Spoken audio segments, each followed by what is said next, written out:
많은 사람이 멘탈이 강하다고 하면 무감각한 사람을 먼저 떠올린다.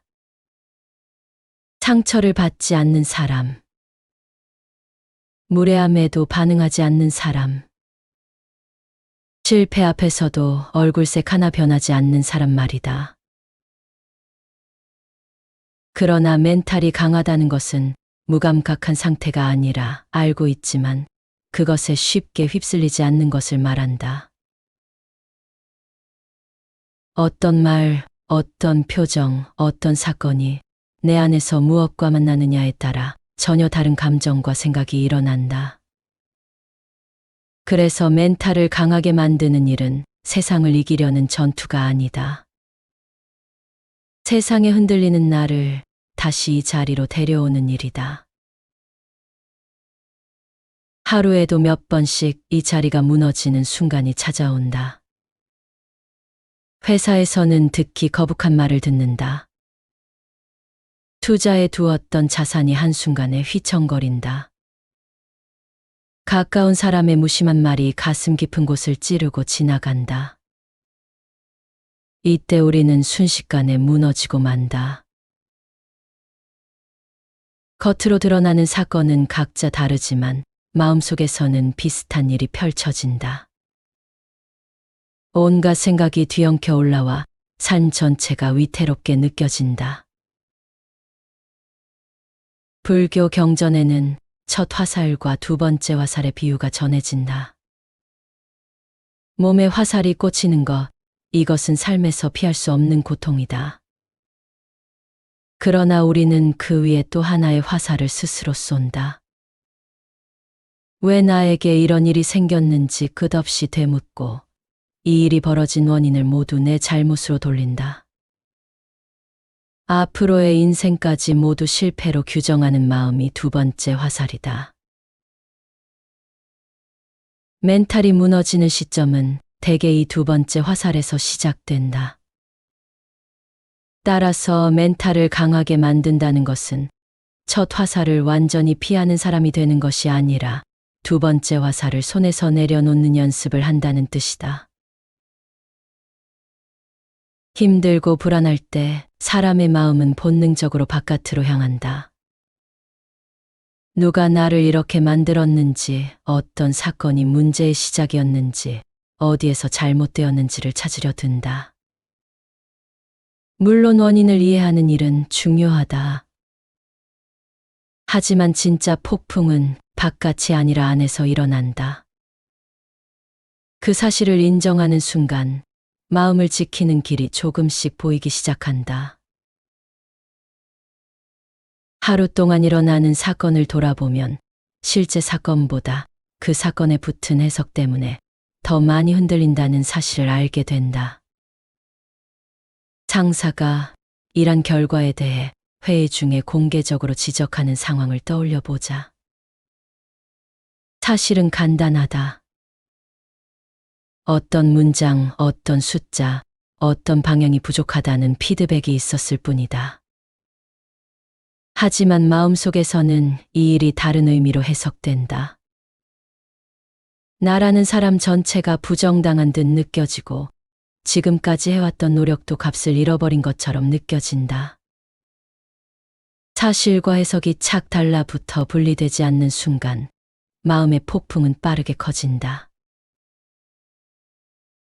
불교에서는 호흡을 알아차리는 수행을 아주 근본적인 길로 제시한다. 왜냐하면 호흡을 따라가는 일은 생각의 세계에서 몸의 세계로 내려오는 다리이기 때문이다. 호흡을 따라가는 일은 의외로 단순하다. 들이마시는 숨이 어디까지 들어오는지, 내쉬는 숨이 어디까지 나가는지, 가슴과 배가 어떻게 오르내리는지 그저 그 흐름을 따라간다.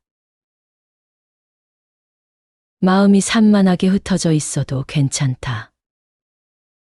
다시 호흡으로 돌아오는 그 순간이 이미 연습이다. 지독하게 불안한 날, 머릿속에서 수십 개의 걱정이 동시에 돌아갈 때 숨을 10번만 따라가 보자. 문제가 그 즉시 사라지지는 않는다. 하지만 문제에 붙어 있던 달아오른 감정의 온도는 조금 내려간다. 멘탈이 강한 사람은 마음이 흐트러지지 않는 사람이 아니라 흐트러졌을 때 몸으로 다시 돌아오는 길을 몸에 익힌 사람이다. 모든 것은 인연의 산물이다. 감정 또한 예외가 아니다. 한 번에 몰려오는 피로, 오래 쌓인 서운함, 비교에서 비롯된 열등감, 몸의 컨디션 저하, 우연히 스친 말 한마디가 서로 얽혀서 지금의 감정을 만든다. 그런데 우리는 이 감정을 곧바로 자신의 정체성과 섞어버린다. 나는 불안한 사람이라고 단정하고, 나는 원래 멘탈이 약하다고 규정해버리면 감정이 잠시 머물다 떠나는 것이 아니라 평생 낙인이 되어버린다. 이때 시선을 조금만 바꾸면 다른 풍경이 보인다. 지금 내 안에 있는 불안은 어디선가 온 손님이라 여기는 것이다. 어제와 오늘의 여러 조건이 함께 엮여들어와 만들어낸 손님이다. 손님이 머물다 떠나듯 이 감정도 언젠가는 지나갈 것이다. 이렇게 생각하면 감정을 없앨 필요가 없다. 다만 손님으로 맞이하고 문 앞에 서성이지 않도록 조용히 자리를 내어줄 뿐이다. 이 관점의 전환만으로도 마음은 예전만큼 감정에 휩쓸리지 않는다. 많은 사람들이 이기심이라는 말을 들으면 먼저 죄책감을 떠올린다. 남을 위해 사는 것이 선하고 나를 먼저 챙기는 일은 어딘가 구차해 보이고 부끄러운 일처럼 느껴진다. 그러나 나를 돌보는 이기심은 이기적인 욕망이 아니라 지속적으로 남을 도울 수 있게 만드는 기초 체력이다. 물에 빠진 사람을 구하러 들어가려면 먼저 본인이 숨을 쉴 수 있어야 한다. 자신이 건너갈 힘이 없다면 다른 이가 건널 수 있도록 도울 수 없다. 타인의 부탁을 거절하지 못하고 감정 쓰레기통 역할을 도맡는 사람은 겉으로는 매우 따뜻한 사람처럼 보인다. 하지만 마음속 균열은 점점 커져간다. 무리한 부탁을 거절하지 못한 날에는 자기 자신에 대한 실망이 남고, 억지로 웃으며 들어준 말들은 밤이 되면 불쾌감과 피로로 되살아난다. 이 삶이 오래 계속되면 어느 순간 갑작스러운 폭발로 이어진다. 아무도 예상하지 못한 시점에서 관계가 한꺼번에 끊어지는 일도 생긴다. 경계를 세운다는 것은 벽을 쌓는 일이 아니다. 서로 오래 함께 가기 위해 필요한 선을 긋는 일이다. 지금의 상태로는 이 부탁을 감당하기 어렵다고 인정하는 용기. 오늘은 쉬고 싶다는 자신의 몸의 목소리를 솔직하게 드러내는 용기. 이것이 나를 지키는 이기심이다. 이기심을 죄악처럼 여기면 나도 지치고 관계도 지친다. 온전한 경계는 나와 타인을 동시에 보호하는 장치이다. 연료를 보충하지 않은 차는 속도를 내다가 어느 순간 멈춰선다. 운전자의 의지와 상관없이 기름이 바닥나기 때문이다. 사람의 마음도 연료가 필요하다. 하루를 돌아보면 모든 에너지를 바깥을 향해 쓴 뒤 정작 나를 위해 쓰는 시간은 거의 남지 않는 경우가 많다. 이때 작은 약속 하나가 중요하다. 하루 중 혹은 일주일 중 어느 한 구간을 정해 그 시간만큼은 오로지 나를 위해 쓰는 것이다. 어려운 계획일 필요도 없다. 잠시 휴대폰을 멀리 두고 차 한 잔을 온전히 마시는 시간. 아무 목적 없이 동네를 천천히 걷는 시간. 오늘 나를 지치게 한 생각을 한 줄이라도 적어보는 시간 정도면 충분하다. 이런 시간은 겉보기에는 하찮지만 마음의 연료통을 채우는 중요한 의식이다. 누군가에게만 친절하고 나에게는 늘 후순위를 배당해왔다면 이제 그 순서를 조금 바꾸어 볼 때이다. 몸의 면역력이 필요하듯 마음에도 면역력이 필요하다. 그 면역력의 일부는 스스로에게 건네는 말에서 나온다. 사소한 실수를 했을 때 머릿속에서 먼저 떠오르는 말이 자기 비난뿐이라면 멘탈은 쉽게 찢어진다. 반대로 실수와 실패를 인정하면서도 자기를 인간으로 대우하는 말이 있다면 마음은 완전히 무너지지 않는다. 상황이 어려워 힘든 것과 내가 가치 없는 사람인 것은 전혀 다른 이야기라는 사실을 스스로에게 반복해서 상기시켜 보라.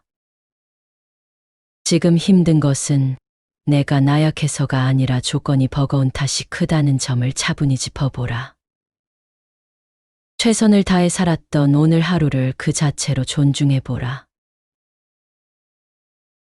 이런 생각과 표현은 눈에 보이지 않는 보호막이 된다. 이것이 바로 부처님이 말씀하신 자기 자신을 향한 자비이다. 나를 지키는 이기심은 결국 나 자신에게 베푸는 자비의 한 형태이다. 멘탈이 약해졌다고 느낄 때 그 배경에는 반복되는 습관이 자리하는 경우가 많다.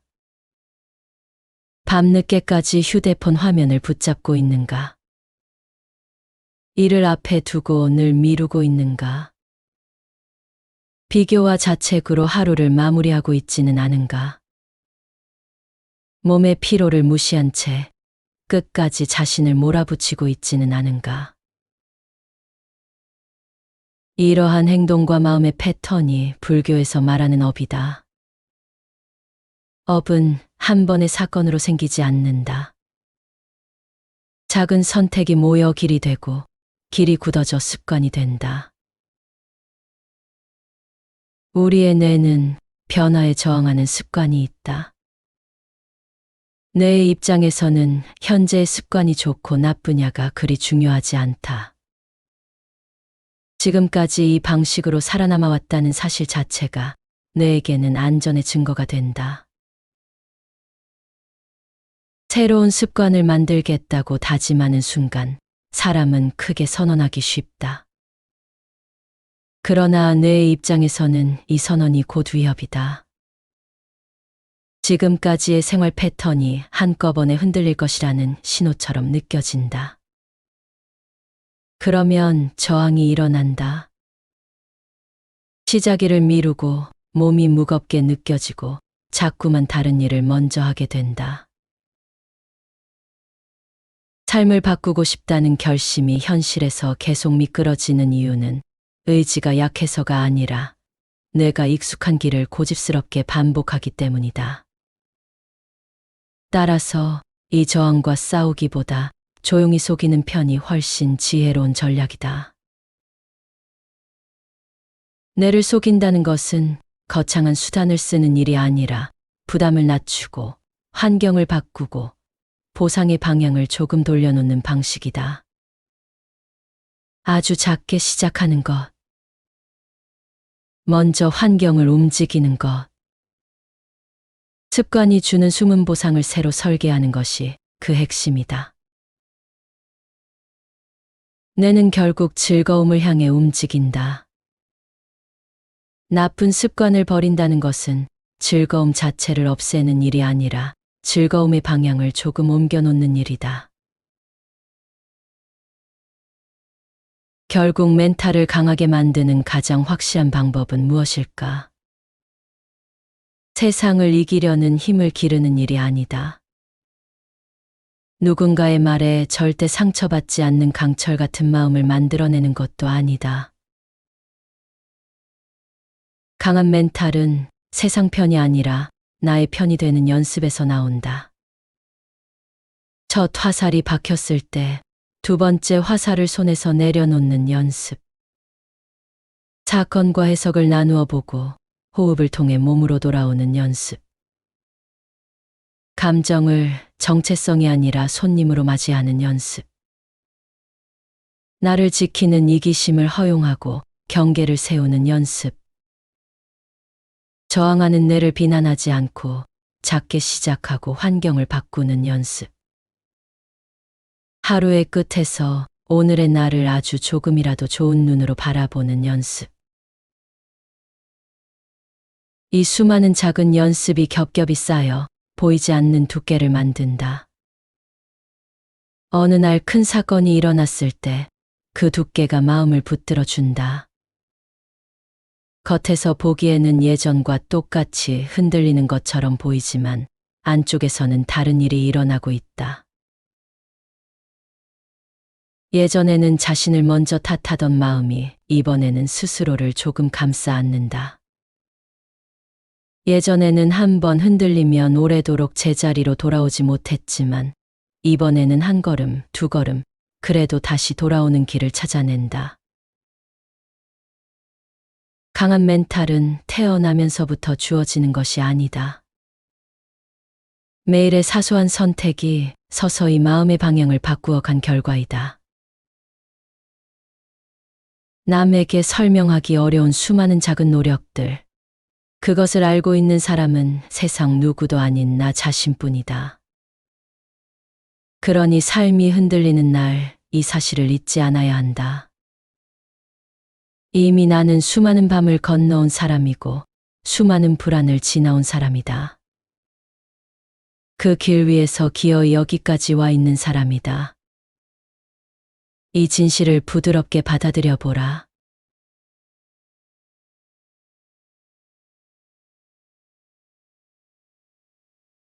많은 사람이 멘탈이 강하다고 하면 무감각한 사람을 먼저 떠올린다. 상처를 받지 않는 사람, 무례함에도 반응하지 않는 사람, 실패 앞에서도 얼굴색 하나 변하지 않는 사람 말이다. 그러나 멘탈이 강하다는 것은 무감각한 상태가 아니라 알고 있지만 그것에 쉽게 휩쓸리지 않는 것을 말한다. 어떤 말, 어떤 표정, 어떤 사건이 내 안에서 무엇과 만나느냐에 따라 전혀 다른 감정과 생각이 일어난다. 그래서 멘탈을 강하게 만드는 일은 세상을 이기려는 전투가 아니다. 세상에 흔들리는 나를 다시 이 자리로 데려오는 일이다. 하루에도 몇 번씩 이 자리가 무너지는 순간이 찾아온다.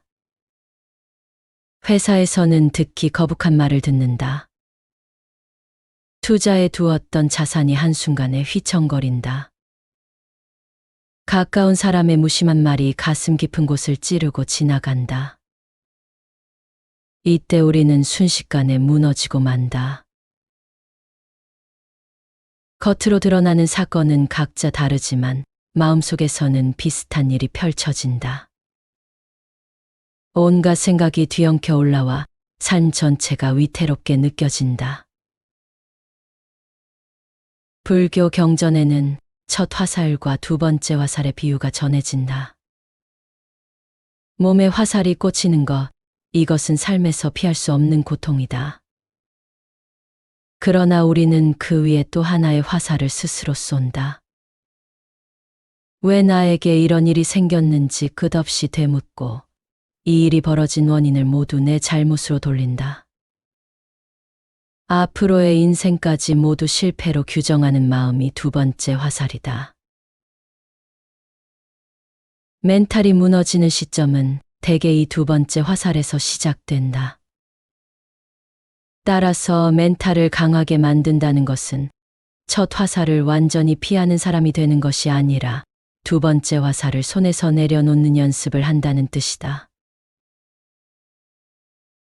힘들고 불안할 때 사람의 마음은 본능적으로 바깥으로 향한다. 누가 나를 이렇게 만들었는지, 어떤 사건이 문제의 시작이었는지, 어디에서 잘못되었는지를 찾으려 든다. 물론 원인을 이해하는 일은 중요하다. 하지만 진짜 폭풍은 바깥이 아니라 안에서 일어난다.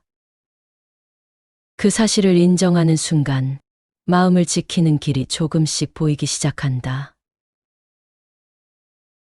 하루 동안 일어나는 사건을 돌아보면 실제 사건보다 그 사건에 붙은 해석 때문에 더 많이 흔들린다는 사실을 알게 된다. 상사가 일한 결과에 대해 회의 중에 공개적으로 지적하는 상황을 떠올려 보자. 사실은 간단하다. 어떤 문장, 어떤 숫자, 어떤 방향이 부족하다는 피드백이 있었을 뿐이다. 하지만 마음속에서는 이 일이 다른 의미로 해석된다. 나라는 사람 전체가 부정당한 듯 느껴지고 지금까지 해왔던 노력도 값을 잃어버린 것처럼 느껴진다. 사실과 해석이 착 달라붙어 분리되지 않는 순간 마음의 폭풍은 빠르게 커진다. 불교에서는 호흡을 알아차리는 수행을 아주 근본적인 길로 제시한다. 왜냐하면 호흡을 따라가는 일은 생각의 세계에서 몸의 세계로 내려오는 다리이기 때문이다. 호흡을 따라가는 일은 의외로 단순하다. 들이마시는 숨이 어디까지 들어오는지, 내쉬는 숨이 어디까지 나가는지, 가슴과 배가 어떻게 오르내리는지 그저 그 흐름을 따라간다. 마음이 산만하게 흩어져 있어도 괜찮다. 다시 호흡으로 돌아오는 그 순간이 이미 연습이다. 지독하게 불안한 날, 머릿속에서 수십 개의 걱정이 동시에 돌아갈 때 숨을 10번만 따라가 보자. 문제가 그 즉시 사라지지는 않는다. 하지만 문제에 붙어 있던 달아오른 감정의 온도는 조금 내려간다. 멘탈이 강한 사람은 마음이 흐트러지지 않는 사람이 아니라 흐트러졌을 때 몸으로 다시 돌아오는 길을 몸에 익힌 사람이다. 모든 것은 인연의 산물이다. 감정 또한 예외가 아니다. 한 번에 몰려오는 피로, 오래 쌓인 서운함, 비교에서 비롯된 열등감, 몸의 컨디션 저하, 우연히 스친 말 한마디가 서로 얽혀서 지금의 감정을 만든다. 그런데 우리는 이 감정을 곧바로 자신의 정체성과 섞어버린다. 나는 불안한 사람이라고 단정하고, 나는 원래 멘탈이 약하다고 규정해버리면 감정이 잠시 머물다 떠나는 것이 아니라 평생 낙인이 되어버린다. 이때 시선을 조금만 바꾸면 다른 풍경이 보인다. 지금 내 안에 있는 불안은 어디선가 온 손님이라 여기는 것이다. 어제와 오늘의 여러 조건이 함께 엮여들어와 만들어낸 손님이다. 손님이 머물다 떠나듯 이 감정도 언젠가는 지나갈 것이다. 이렇게 생각하면 감정을 없앨 필요가 없다. 다만 손님으로 맞이하고 문 앞에 서성이지 않도록 조용히 자리를 내어줄 뿐이다. 이 관점의 전환만으로도 마음은 예전만큼 감정에 휩쓸리지 않는다. 많은 사람들이 이기심이라는 말을 들으면 먼저 죄책감을 떠올린다. 남을 위해 사는 것이 선하고 나를 먼저 챙기는 일은 어딘가 구차해 보이고 부끄러운 일처럼 느껴진다. 그러나 나를 돌보는 이기심은 이기적인 욕망이 아니라 지속적으로 남을 도울 수 있게 만드는 기초 체력이다. 물에 빠진 사람을 구하러 들어가려면 먼저 본인이 숨을 쉴 수 있어야 한다. 자신이 건너갈 힘이 없다면 다른 이가 건널 수 있도록 도울 수 없다. 타인의 부탁을 거절하지 못하고 감정 쓰레기통 역할을 도맡는 사람은 겉으로는 매우 따뜻한 사람처럼 보인다. 하지만 마음속 균열은 점점 커져간다. 무리한 부탁을 거절하지 못한 날에는 자기 자신에 대한 실망이 남고, 억지로 웃으며 들어준 말들은 밤이 되면 불쾌감과 피로로 되살아난다. 이 삶이 오래 계속되면 어느 순간 갑작스러운 폭발로 이어진다. 아무도 예상하지 못한 시점에서 관계가 한꺼번에 끊어지는 일도 생긴다. 경계를 세운다는 것은 벽을 쌓는 일이 아니다. 서로 오래 함께 가기 위해 필요한 선을 긋는 일이다.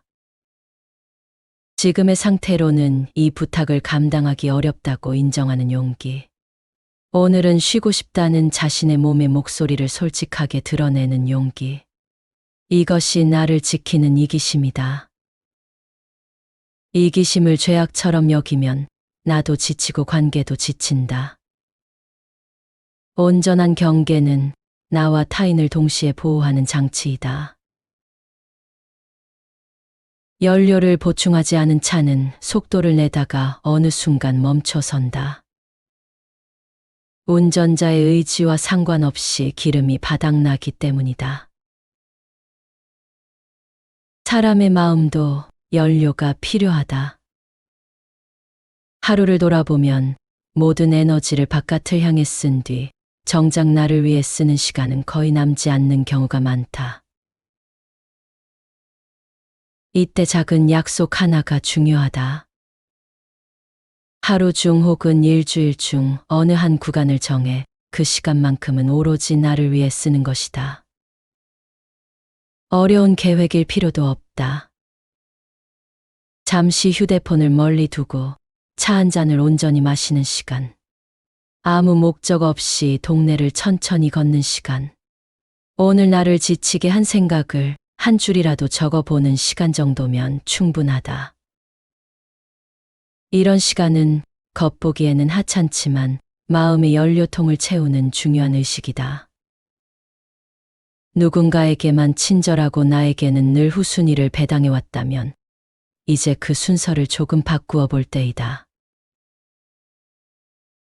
몸의 면역력이 필요하듯 마음에도 면역력이 필요하다. 그 면역력의 일부는 스스로에게 건네는 말에서 나온다. 사소한 실수를 했을 때 머릿속에서 먼저 떠오르는 말이 자기 비난뿐이라면 멘탈은 쉽게 찢어진다. 반대로 실수와 실패를 인정하면서도 자기를 인간으로 대우하는 말이 있다면 마음은 완전히 무너지지 않는다. 상황이 어려워 힘든 것과 내가 가치 없는 사람인 것은 전혀 다른 이야기라는 사실을 스스로에게 반복해서 상기시켜 보라. 지금 힘든 것은 내가 나약해서가 아니라 조건이 버거운 탓이 크다는 점을 차분히 짚어보라. 최선을 다해 살았던 오늘 하루를 그 자체로 존중해보라. 이런 생각과 표현은 눈에 보이지 않는 보호막이 된다. 이것이 바로 부처님이 말씀하신 자기 자신을 향한 자비이다. 나를 지키는 이기심은 결국 나 자신에게 베푸는 자비의 한 형태이다. 멘탈이 약해졌다고 느낄 때 그 배경에는 반복되는 습관이 자리하는 경우가 많다. 밤늦게까지 휴대폰 화면을 붙잡고 있는가? 일을 앞에 두고 늘 미루고 있는가? 비교와 자책으로 하루를 마무리하고 있지는 않은가? 몸의 피로를 무시한 채 끝까지 자신을 몰아붙이고 있지는 않은가? 이러한 행동과 마음의 패턴이 불교에서 말하는 업이다. 업은 한 번의 사건으로 생기지 않는다. 작은 선택이 모여 길이 되고 길이 굳어져 습관이 된다. 우리의 뇌는 변화에 저항하는 습관이 있다. 뇌의 입장에서는 현재의 습관이 좋고 나쁘냐가 그리 중요하지 않다. 지금까지 이 방식으로 살아남아 왔다는 사실 자체가 뇌에게는 안전의 증거가 된다. 새로운 습관을 만들겠다고 다짐하는 순간 사람은 크게 선언하기 쉽다. 그러나 뇌의 입장에서는 이 선언이 곧 위협이다. 지금까지의 생활 패턴이 한꺼번에 흔들릴 것이라는 신호처럼 느껴진다. 그러면 저항이 일어난다. 시작일을 미루고 몸이 무겁게 느껴지고 자꾸만 다른 일을 먼저 하게 된다. 삶을 바꾸고 싶다는 결심이 현실에서 계속 미끄러지는 이유는 의지가 약해서가 아니라 뇌가 익숙한 길을 고집스럽게 반복하기 때문이다. 따라서 이 저항과 싸우기보다 조용히 속이는 편이 훨씬 지혜로운 전략이다. 뇌를 속인다는 것은 거창한 수단을 쓰는 일이 아니라 부담을 낮추고 환경을 바꾸고 보상의 방향을 조금 돌려놓는 방식이다. 아주 작게 시작하는 것. 먼저 환경을 움직이는 것. 습관이 주는 숨은 보상을 새로 설계하는 것이 그 핵심이다. 뇌는 결국 즐거움을 향해 움직인다. 나쁜 습관을 버린다는 것은 즐거움 자체를 없애는 일이 아니라 즐거움의 방향을 조금 옮겨놓는 일이다. 결국 멘탈을 강하게 만드는 가장 확실한 방법은 무엇일까? 세상을 이기려는 힘을 기르는 일이 아니다. 누군가의 말에 절대 상처받지 않는 강철 같은 마음을 만들어내는 것도 아니다. 강한 멘탈은 세상 편이 아니라 나의 편이 되는 연습에서 나온다. 첫 화살이 박혔을 때 두 번째 화살을 손에서 내려놓는 연습. 사건과 해석을 나누어 보고 호흡을 통해 몸으로 돌아오는 연습. 감정을 정체성이 아니라 손님으로 맞이하는 연습. 나를 지키는 이기심을 허용하고 경계를 세우는 연습. 저항하는 뇌를 비난하지 않고 작게 시작하고 환경을 바꾸는 연습. 하루의 끝에서 오늘의 나를 아주 조금이라도 좋은 눈으로 바라보는 연습. 이 수많은 작은 연습이 겹겹이 쌓여 보이지 않는 두께를 만든다. 어느 날 큰 사건이 일어났을 때 그 두께가 마음을 붙들어 준다. 겉에서 보기에는 예전과 똑같이 흔들리는 것처럼 보이지만 안쪽에서는 다른 일이 일어나고 있다. 예전에는 자신을 먼저 탓하던 마음이 이번에는 스스로를 조금 감싸 안는다. 예전에는 한 번 흔들리면 오래도록 제자리로 돌아오지 못했지만 이번에는 한 걸음, 두 걸음, 그래도 다시 돌아오는 길을 찾아낸다. 강한 멘탈은 태어나면서부터 주어지는 것이 아니다. 매일의 사소한 선택이 서서히 마음의 방향을 바꾸어 간 결과이다. 남에게 설명하기 어려운 수많은 작은 노력들. 그것을 알고 있는 사람은 세상 누구도 아닌 나 자신뿐이다. 그러니 삶이 흔들리는 날 이 사실을 잊지 않아야 한다. 이미 나는 수많은 밤을 건너온 사람이고 수많은 불안을 지나온 사람이다. 그 길 위에서 기어이 여기까지 와 있는 사람이다. 이 진실을 부드럽게 받아들여 보라.